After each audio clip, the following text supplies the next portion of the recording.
गेली 11 वर्ष, पिछले 11 साल आदरणीय नरेंद्र मोदी जी के नेतृत्व में हमारी सरकार ने देश के विकास के लिए, गांव, गरीब, मजदूर, किसान के उन्नति के लिए जो कार्य किया है वो आप सबके सामने है। और ये 11 साल एक प्रकार से हमारे देश के इतिहास के बहुत महत्वपूर्ण साल है। कांग्रेस के 60 साल में जितना काम नहीं हो पाया, उतना इस 11 साल में अनेक क्षेत्रों में बहुत प्रभावी रूप से काम हुआ है।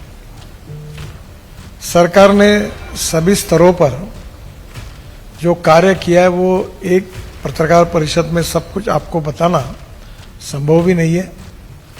कुछ कार्य आज हम नागपुर में बैठे तो नागपुर के स्तर पर हुए हैं, कुछ जिले के स्तर पर हुए हैं, कुछ विदर्भ के स्तर पर है, और कुछ महाराष्ट्र के स्तर पर है, और कुछ देश के स्तर पर है। केवल संक्षिप्त में उसके जो परिणाम निकले उसकी जानकारी आपको देने की मैं कोशिश करूंगा। सबसे महत्वपूर्ण यह है कि कोई भी देश के लिए सबसे पूर्ण महत्वपूर्ण बात कोई होती है तो वो उस देश का विकास, डेवलपमेंट। और हमारे प्रधानमंत्री जी ने इस कार्य को अमृत काल कहा है, क्योंकि इस काल में बहुत बड़े प्रमाण पर तेजी से विकास हुआ है। ये जो विकास हुआ है, ये विकास करने के लिए चार बातें बहुत जरूरी है। Water, power, transport and communication. ये 4 इंफ्रास्ट्रक्चर विकसित अगर नहीं होते हैं तो डेवलपमेंट नहीं होती। और इसलिए 4 सेक्टर को प्राथमिकता हमारी सरकार ने दी, और इस सब सेक्टर में जो काम किया है वो मैं संक्षिप्त में आपके सामने बताऊंगा। देश के विकास में 3 क्षेत्र जीडीपी ग्रोथ में इंपॉर्टेंट होती है। एक है इंडस्ट्रियल सेक्टर, जिसमें हमारा जीडीपी ग्रोथ में 22 से 24% कंट्रीब्यूशन है। दूसरा एग्रीकल्चर, जिसमें 12 से 14% है, और सर्विस सेक्टर जिसमें 52 से 54% है। और इन सभी क्षेत्रों में समतोल विकास होने के लिए हमारी सरकार ने पहली बार 120 सामाजिक, आर्थिक, शैक्षणिक रूप से पिछड़े हुए एस्पिरेंट डिस्ट्रिक्ट की लिस्ट तैयार की है। जैसे विदर्भ में वाशिम और गढ़चिरौली 2 राज्य है, 2 डिस्ट्रिक्ट हैं।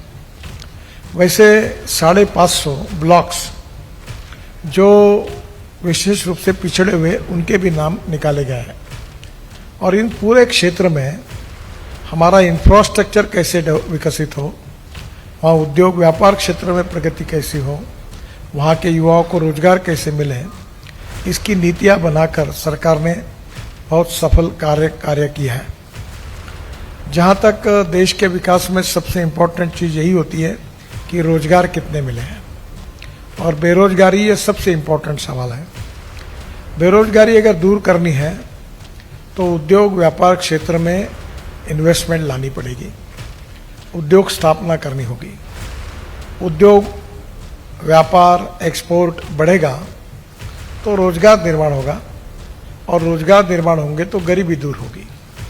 और इसके अनुसार ये सब उद्योग, व्यवसाय, एक्सपोर्ट, व्यापार बढ़ाने के लिए इंफ्रास्ट्रक्चर अच्छा चाहिए। और इसलिए सबसे पहली बात, हमने कुछ बोलना तो पॉलिटिकली वो ज़्यादा महत्व नहीं रखता, पर 3 निकष जो सामने आए हैं, एक IIM बेंगलोर, IIM चेन्नई, और IIM बेंगलोर, IIT कानपुर और IIT चेन्नई, ऐसे 3 लोगों ने रोड इंफ्रास्ट्रक्चर के बाद जो अध्ययन किया है वो सबसे महत्वपूर्ण बात सामने आई है।